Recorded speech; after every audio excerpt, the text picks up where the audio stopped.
My name is Sophia Burke. I am 30 years old, and I live in a simple two-bedroom apartment in the city. I sat there in the most expensive restaurant in the city, the Monarch. My hands were folded tightly on the white tablecloth, and I was trying to keep a smile on my face. Across from me, my mother stood up, raising a glass of champagne.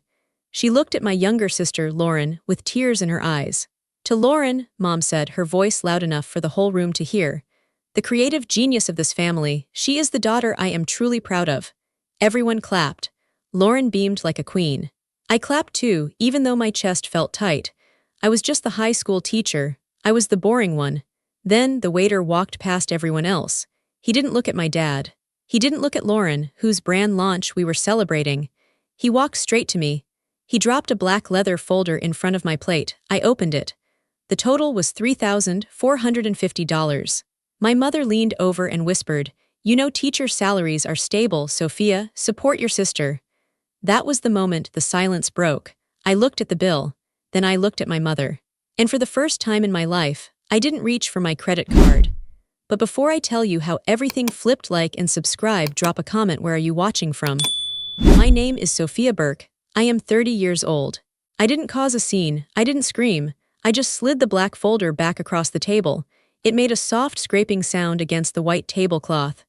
"I'm not paying for this," I said. My voice was quiet. It was steady. The table went silent. My mother's mouth opened, but no sound came out. My sister, Lauren, looked down at her plate, suddenly very interested in her napkin. My father cleared his throat, looking annoyed as if I had just spilled a drink. "Sophia," Mom hissed, "don't be dramatic." "I'm not," I said. I stood up. I picked up my purse. "I'm just leaving." I walked out of the private room. I walked through the main dining area of the Monarch. The restaurant was beautiful. It smelled like expensive steak and truffles. The lights were dim and gold. But all I could feel was the cold air on my skin and the burning feeling in my stomach. I walked out the front door and onto the sidewalk. The night air was cool. I took a deep breath, trying to stop my hands from shaking. A minute later, the heavy door opened again. It was Jacob, my boyfriend. He didn't say anything. He just handed the valet his ticket. He stood next to me and took my hand. His hand was warm. It was the only real thing in the world right then. We waited for the car in silence. When our sedan pulled up, a sensible 4-year-old car, not like the least luxury SUV my parents drove, we got inside. I drove. I needed to do something with my hands. The city lights passed by in a blur of red and white. I gripped the steering wheel so hard my knuckles turned white. The silence in the car was heavy. "You okay?" Jacob asked softly. "No," I said. "I'm not." "Good," he said. "You shouldn't be." I looked at him quickly, then back at the road. "What do you mean?" "Sophia, that bill was nearly $4,000, Jacob said. His voice wasn't angry, just matter of fact. "They ordered the most expensive wine. They ordered the seafood tower. Lauren ordered 2 desserts. They didn't even look at the prices. You know why?" I swallowed hard. "Why? Because they knew they weren't paying. They knew you were there." Tears pricked my eyes. I blinked them away. I focused on the taillights of the car in front of me. "It's her birthday," I whispered. It was a weak defense. I knew it was weak. "It's her 32nd birthday, Sophia. She's not a child. And it wasn't just a birthday dinner, it was a brand launch. For a brand that doesn't make money." Jacob was right. Lauren called herself an influencer. She called herself a lifestyle consultant. Mostly, she just took photos of herself in clothes my parents bought her, eating food I paid for. I drove onto the highway. The hum of the tires against the asphalt filled the car. My mind started to drift back. I started to think about the last few years. It wasn't just tonight. I thought about 3 months ago. My father called me in a panic. He said he was short on the mortgage because of a banking error. I transferred $2,000 immediately. He never paid me back. He never mentioned it again. I thought about last Christmas. Lauren wanted a trip to Cholum to create content. My parents said they couldn't afford it. They looked at me. They said, "Sophia, you don't have kids, you have savings. Help your sister achieve her dreams." I paid for the flight. I paid for the hotel. Lauren posted photos for a week. She captioned them, "Self-made, grateful for my hustle." She didn't tag me, she didn't thank me. I thought about the DUI. 2 years ago, Lauren got pulled over. She called me from the police station, crying. She couldn't call Mom and Dad, they would be too upset. She needed bail money. She needed a lawyer. I drained my emergency fund, $5,000. I hired the lawyer. I picked her up. I drove her home. When we got to my parents' house that night, Mom hugged Lauren and cried. She made her tea. She tucked her into bed. Then she came out to the kitchen where I was standing. "Thank goodness you handled that," Mom said. "We can't have a scandal. It would ruin your father's reputation at the club." She didn't ask how much it cost. She didn't ask if I was okay. She just expected it. I was the fixer. I was the safety net. I was the wallet. I looked at Jacob. "I've been an idiot," I said. "You haven't been an idiot," Jacob said gently. "You've been a daughter who wants to be loved. There's a difference, but they are using that against you." "They praised her," I said. The words tasted like bile. Mom stood up and said Lauren is the daughter she's proud of, while I was sitting there, ready to pay the bill. "That's the part that makes me sick," Jacob said. "They insult you while their hands are in your pockets." We pulled up to our apartment building. It was a nice building but simple. We lived carefully, we budgeted, I was a teacher. Jacob was a graphic designer, we weren't rich. We saved, we cooked at home, we drove old cars. And meanwhile, my family was eating seafood towers at the Monarch. I turned off the engine. I sat there in the dark garage. "It stops today," I said. "I hope so," Jacob said. He unbuckled his seatbelt. "But you know what's coming next, right?" "What?" "The guilt," he said.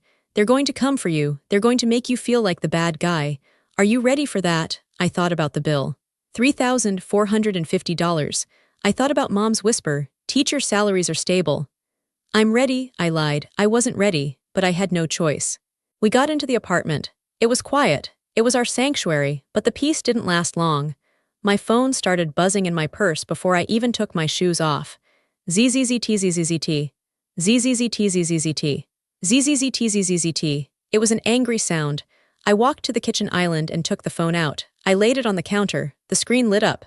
"Mom, where did you go?" "Mom, the waiter is standing here. This is humiliating." "Mom. Sophia, come back right now." "Lauren, are you serious?" "Lauren, you just ruined my night. Everyone is staring at us." "Dad, unacceptable behavior." "Sophia, pick up the phone." My heart hammered against my ribs. It was a physical reaction. I was conditioned to panic when they were upset. I was trained to fix it. My thumb hovered over the screen. I wanted to text back. I wanted to apologize. I wanted to transfer the money just to make the buzzing stop. Jacob walked into the kitchen. He saw me staring at the phone. He reached over and gently placed his hand on top of mine. "Don't," he said. "They're stuck there," I said. "They probably can't pay." "They have credit cards," Jacob said. "Your dad drives a Mercedes. Lauren carries a Gucci bag. They can pay, they just don't want to." The phone buzzed again. A long string of messages from Mom. "Mom, I cannot believe you would do this to your sister. On her big night.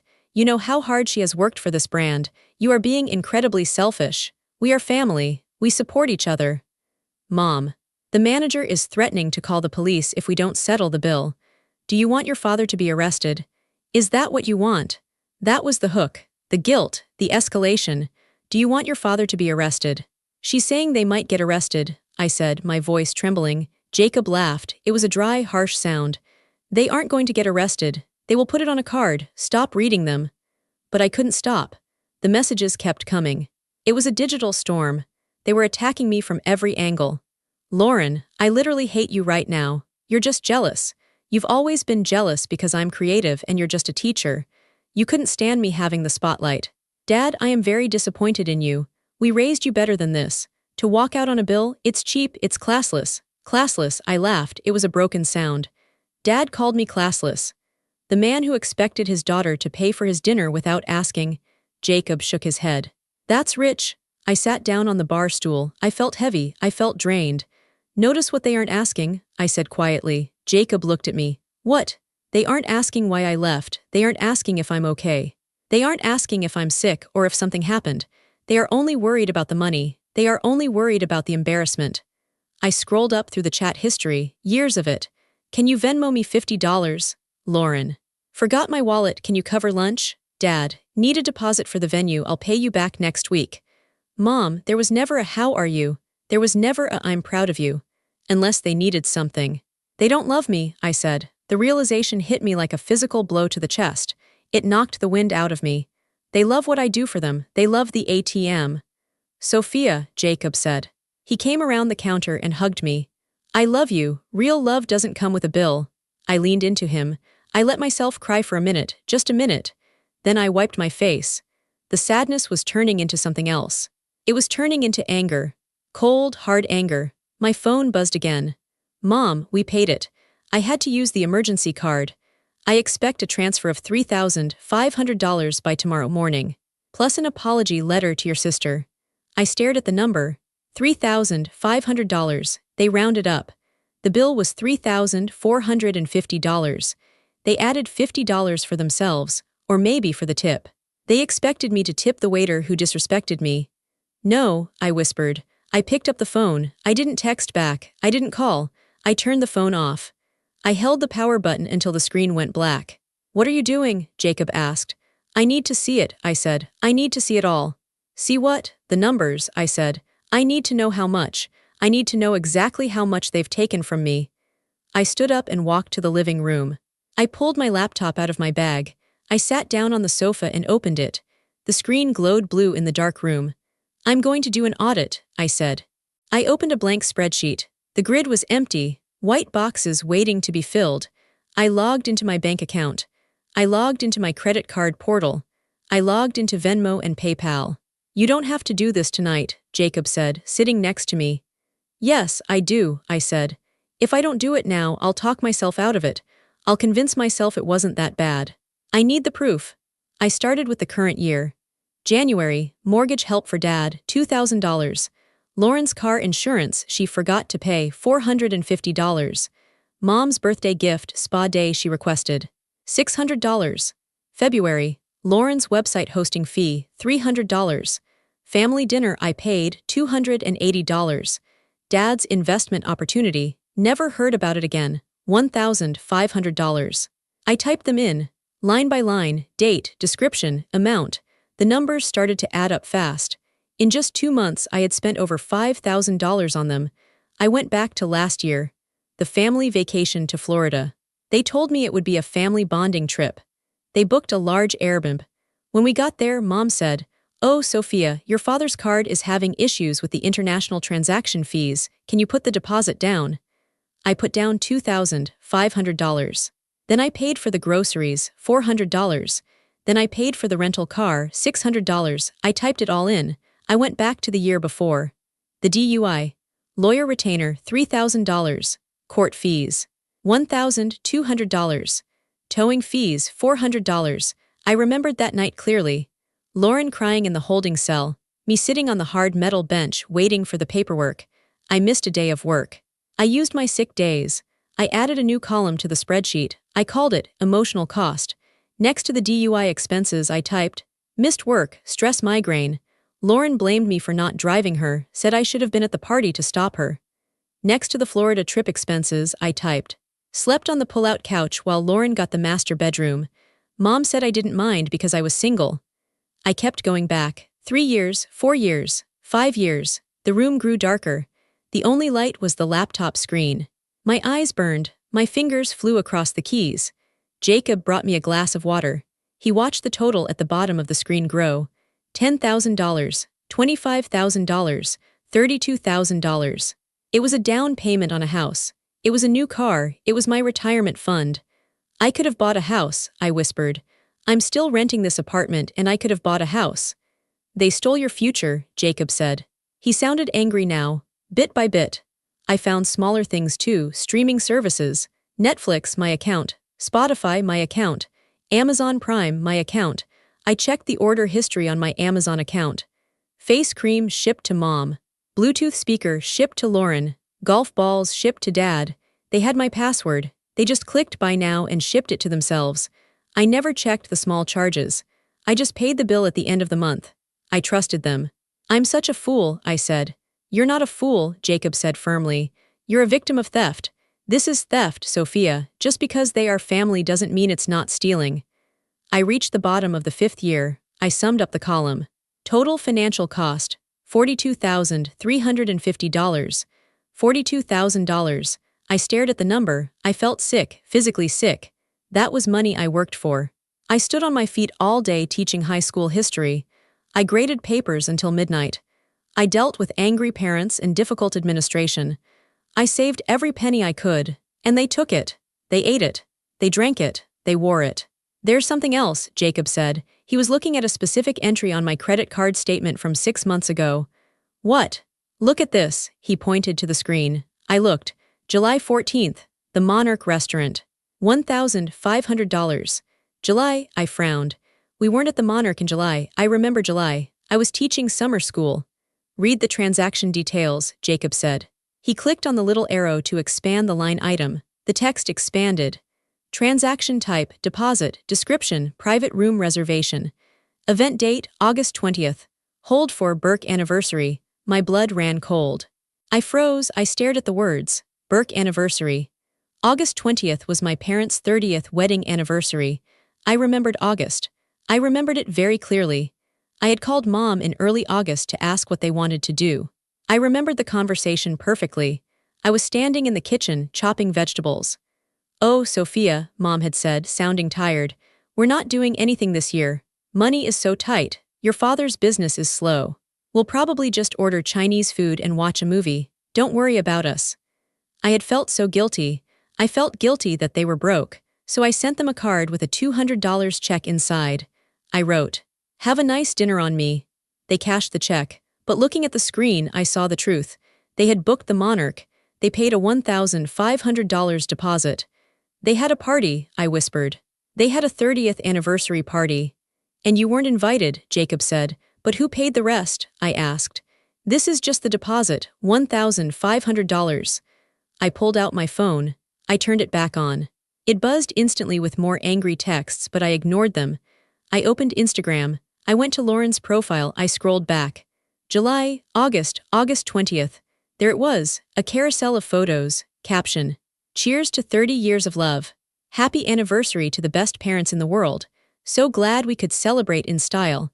Number family number love number the Monarch. I swiped through the photos. Photo 1. Mom and Dad clinking champagne glasses. They were dressed up. Mom was wearing a new dress. Photo 2. Lauren and her boyfriend laughing with Dad. Photo 3. A group shot. My aunts, my uncles, my cousins, even some of their neighbors. Everyone was there. There were at least 20 people in the private room, the same room we were in tonight.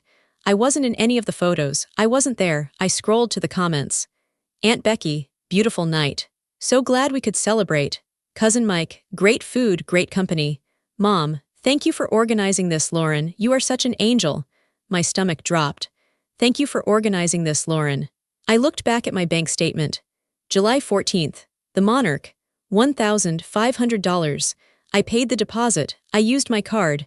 They must have used my card number over the phone. Or maybe they swiped it when I wasn't looking one day. I paid for the deposit for a party I wasn't invited to. They told me they were staying home, I said, my voice shaking with rage. They told me they were broke. I sent them a check. They took my check and they used my credit card to book a party and they didn't invite me.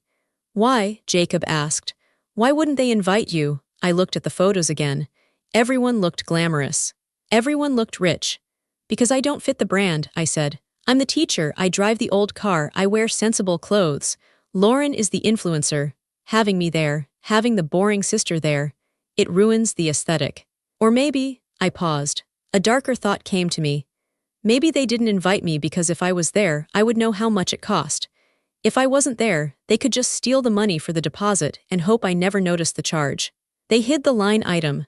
I looked at the description again. The Monarch. If I had seen it back in July, I would have assumed it was a mistake or maybe a charge from a previous dinner. I rarely checked the details. I just paid the total. They banked on my negligence. They banked on my trust. I felt a fire start in my chest. It wasn't sadness anymore. It wasn't just anger, it was clarity. For 30 years, I thought I was part of the family. I wasn't, I was the staff. I was the silent partner. I was the investor. They stole $1,500 for a party I was banned from, I said. I grabbed my phone. I took a screenshot of the Instagram post. I took a screenshot of the bank transaction. I printed them out. I printed out the spreadsheet, 5 pages of financial abuse. I went to the closet and found a manila folder. I put the papers inside. What are you doing? Jacob asked. I'm building a case, I said. Just then the intercom buzzer rang. It was a harsh, loud buzz that filled the apartment. We both looked at the door. My phone lit up on the table. Mom, we are downstairs. Buzz us up. We need to talk. Now, they had come to me. Do you want me to tell them to leave? Jacob asked. He stood up, looking ready to fight. I looked at the folder in my hand. I looked at the spreadsheet. $42,350, plus the emotional cost. Plus the lies. No, I said. I felt strangely calm. My hands stopped shaking. The tears were gone. Let them in, I said. I'm ready to close the account. The buzzer screamed again. It was a long, impatient sound. It sounded like they were leaning on the button, refusing to let go until I obeyed. Buzz them up, I said to Jacob. Jacob hesitated. He looked at the door, then back at me. He was worried. He had seen me crumble before. He had seen me apologize when I did nothing wrong. He had seen me write checks just to stop the yelling. He thought I was going to fold again. Sophia, are you sure? He asked. We can just leave the intercom off. They'll go away eventually. No, they won't, I said. I smoothed the cover of the manila folder. They'll call the police for a welfare check just to force the door open. They'll scream in the lobby until the neighbors complain. The only way out is through. Jacob pressed the button. BZZZT. The lock on the downstairs door released. I heard the heavy thud of the main door opening 3 floors down. Then the sound of heels clicking on the stairs. They didn't take the elevator. They were storming up the stairs, energized by their anger. I moved to the living room. I didn't sit down. I stood behind the coffee table. It felt like a barrier. A fortress. I placed the manila folder in the center of the table. Next to it, I placed my phone, face up, recording audio. What's the plan? Jacob asked. He stood off to the side, leaning against the wall. He was my witness. I don't have a plan, I said. I have an invoice. I looked around my apartment. It was clean. It was simple. The furniture was from IKEA, bought 5 years ago. The rug was from a discount store. There were no expensive paintings. No crystal vases. My parents lived in a house full of velvet and gold trim, paid for by debt and my salary. The knock on the door was sharp. Bang, bang, bang. I walked over and unlocked it. I opened it wide. They were standing there in a tight formation. My father was in front, his face red. My mother was next to him, clutching her purse like a weapon. Lauren was in the back, her eyes rimmed with red, looking like a tragic victim. How dare you? My father boomed. He walked right past me into my apartment without asking. He looked around with a sneer, as if my home wasn't good enough for his boots. Sophia, Mom cried out. She didn't hug me. She marched into the center of the room. The manager threatened to ban us. Do you have any idea how embarrassing that was? The Smiths were watching. The Petersons were watching. Lauren walked in last. She didn't look at me. She threw herself onto my sofa and let out a dramatic sob. My launch is ruined, she wailed. Everyone is going to talk about how my sister is cheap. I closed the door. I locked it. I walked back to my spot behind the coffee table. You owe your sister an apology, Dad said. He pointed a finger at my face. And you are going to transfer the money right now. Plus an extra $500 for the distress you caused. Distress, I repeated. The word felt heavy in my mouth. Yes, distress, Mom snapped. We had to use the emergency credit card. The one we were saving for medical bills. I looked at them. Really looked at them. Dad was wearing a tailored suit. Mom was wearing diamond earrings. Lauren was wearing a dress that cost more than my monthly car payment. And they were yelling at me about money. I'm not transferring anything, I said. The room went deadly silent. Lauren stopped crying instantly. Mom froze. Dad's face turned a darker shade of purple. Excuse me, Dad asked. His voice dropped to a dangerous growl. I said no, I said. My voice was calm. It surprised even me. I am not paying for the dinner, and I am not apologizing. You ungrateful little brat, Dad stepped forward. Jacob straightened up off the wall, ready to intervene. I held up a hand to stop him. I'm not ungrateful, I said. I'm just finished. I picked up the manila folder. What is that? Mom asked, eyeing the folder. Is that the apology letter? No, I said. It's a ledger. I opened the folder. I took out the spreadsheet. I spread the papers out on the coffee table so they could see the rows and rows of black ink. What is this nonsense? Dad asked, looking down at the paper. This, I said, pointing to the first line, is the money I gave you for the mortgage in January, $2,000. I moved my finger down. This is the money for Lauren's car insurance. This is the money for the bail bond. This is the money for the family vacation I slept on the floor for. So, Lauren scoffed. You helped your family. That's what you're supposed to do. Why are you keeping score? That's psycho. I'm keeping score because you aren't family, I said. You're a business expense. How dare you, Mom gasped. She put a hand to her chest. We raised you, we fed you. We put a roof over your head. And I have paid you back, I said, with interest. I picked up the summary page. In the last 5 years alone, I read aloud, I have given you $42,350. I looked up. That is a down payment on a house. That is a wedding. That is a master's degree. I gave it all to you. We needed help, Dad shouted. Family helps family. Do they? I asked. Then why didn't you help me when my car broke down last year? You told me to figure it out. Why didn't you help me when I needed surgery for my wisdom teeth? You said you were tapped out. But the next week you went to a casino. We have expenses, Mom yelled. You don't understand the pressure of maintaining our lifestyle. Your lifestyle, I corrected. Not ours. Yours. I reached into the folder and pulled out the final piece of paper, the screenshot of the bank transaction, and the screenshot of the Instagram post. I slid them across the table toward my mother. Explain this, I said. Mom looked at the paper, her face went pale. The color drained out of her cheeks instantly. She looked like a ghost. Dad looked over her shoulder. He stopped breathing for a second. July 14th, I said. A charge for $1,500. A deposit for a private room at the Monarch, for the Burke anniversary party. I pointed to the Instagram photo of them clinking glasses. I paid for the deposit, I said. For a party you told me wasn't happening. For a party where you celebrated family, while I sat at home, thinking you were eating Chinese takeout because you were broke. Lauren looked at the photo. She didn't look ashamed. She looked annoyed that she got caught. We just didn't want you to feel bad, Lauren said. You're always so gloomy, you kill the vibe, we wanted a happy celebration. You stole my money, I said. You used my credit card without my permission. That is fraud. It's not fraud, Dad yelled. I am your father, I have a right to your resources. No, you don't, I said. You have a right to respect. And you lost that a long time ago. I stood up straighter. I felt 10 feet tall. You call me ungrateful, I said. You call me the stable one. You call me the safety net. But tonight, at dinner, you stood up and said Lauren is the daughter you are proud of. Mom tried to speak. Sophia, I didn't mean. You meant it, I cut her off. She's the daughter you're proud of because she's just like you, flashy, fake, and living off someone else's dime. I looked at my father. You said I owe you because you raised me. I took a deep breath. I am not your daughter anymore, I said. My voice was ice cold. I am your investor, and this investment has yielded 0 returns, so I am pulling my funding. The Bank of Sophia is closed. Dad laughed. It was a nervous laugh. You can't be serious. You'll be back. You always come back. You need us.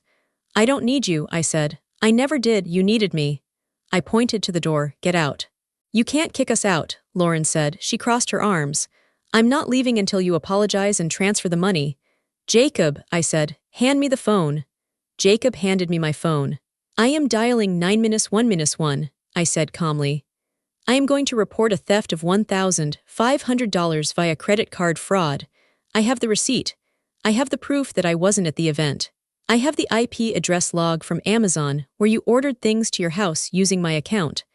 I looked at my father. Fraud over a certain amount is a felony, Dad. Do you want that on your record at the country club? Dad's eyes went wide. He knew I was telling the truth. He knew the numbers were real. He looked at Mom. Let's go, Dad muttered. What? Mom shrieked. We are not leaving. She is bluffing. She's not bluffing, Helen, Dad snapped. He looked at me with pure hatred. It was the first time he looked at me honestly. There was no love, just anger that his resource was fighting back. She kept a ledger. She's been planning this. I didn't plan it, I said. You forced me to write it. Give me your keys, I said. What? Mom clutched her purse. The spare keys to my apartment, I said. I know you all have a set. Put them on the table. Now, I don't have them on me, Lauren lied.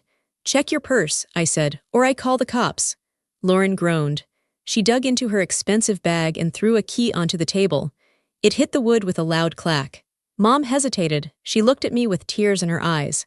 Sophia, please, don't do this. We're a family. Who will we have for Christmas? You have Lauren, I said. She's the creative genius. Let her create a Christmas dinner. Mom slowly pulled her key out and placed it on the table. Dad slammed his key down. It bounced off the table and hit the floor. He didn't pick it up. You are making a huge mistake, Dad said. You are going to die alone. Better to be alone than to be bled dry, I said. They walked to the door. Jacob opened it for them. He didn't say a word. He just held the door open. Lauren stopped in the doorway. You're ruining my life. No, I said. I'm starting mine. They walked out into the hallway. The heavy door clicked shut. I threw the deadbolt, then the chain. I stood there, staring at the white door.